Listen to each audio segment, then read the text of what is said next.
Sonny Boy has many themes, one of the most poignant being flying off, as we see notable characters likened to birds.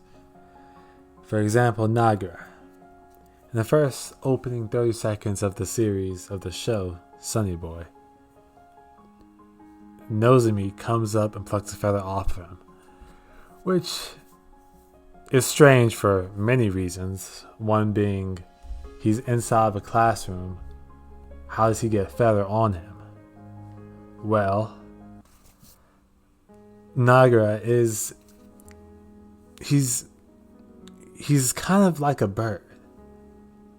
I say that in how the creative Sonny Boy illustrates birds and how he likens, or at the very least shows Nagara first ignoring a crying bird, and later at the very end of the show trying to help one.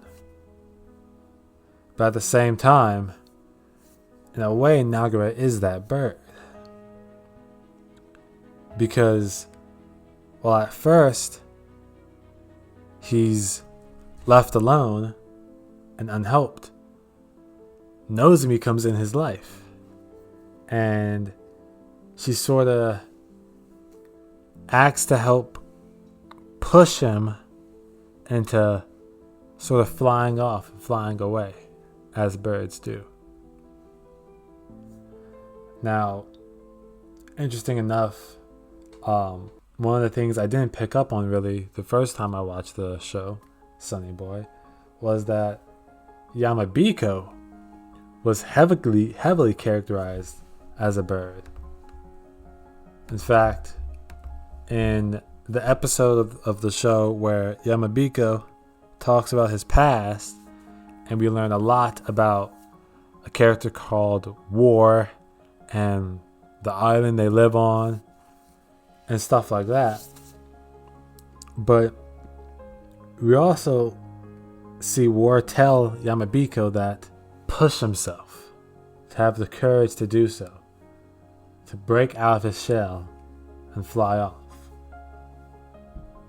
Furthermore, at the ending of Yamabiko's storytelling, we see the girl he's in love with burying a bird and talking about how she tried to help the bird by taking the bird in, but consequently she hindered the bird from growing as a result of that kindness. And though she's talking about the bird, she's really talking about Yamabiko, because Yamabiko is also the bird, metaphorically, that she took in, and he stopped growing and he stopped going. He stopped growing and going, because he was venturing to multiple worlds before meeting her. And so he should have flew off as well. And towards the end of the episode, Yamabiko says something about how he took him 5,000 years to kind of break free and fly off. We see, or in this episode, we learn that Yamabiko was in the tree on the island that caught fire. And once it caught fire, then he was able to leave. And I feel like that moment also kind of gives some grace that change is gradual. If it takes someone 5,000 years to finally kind of use their wings, you can't really expect to, change everything in a day. You can't expect to go from passively living to a strong, active lifestyle in a day. It's not the expectation. That's not the norm, and that's okay, because it doesn't have to be quick. It doesn't have to be fast. It can take a long time, and it's fine if it does. Dare I even say it should take a long time, because maybe there's other things that you picked up along the way. Who knows? Either way, Yamabiko is the second main character that's heavily likened to a. One of the most touching moments of this episode is at the very end. He doesn't know if he can fly off. Yamabiko gives him this assurance that he can. I'm saying that it took him 5,000 years, but after 5,000 years, I don't know if I can.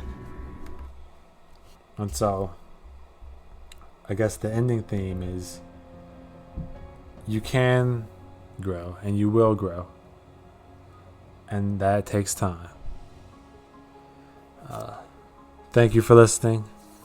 I'm probably going to make more videos on Sonny Boy. I think it's the best anime I've ever seen. I think there's wisdom in it. I think there's some very key references that go unnoticed. And I think it's interesting to talk about and learn more about and delve deeper into this very wonderful, awesome show. So, thanks for listening.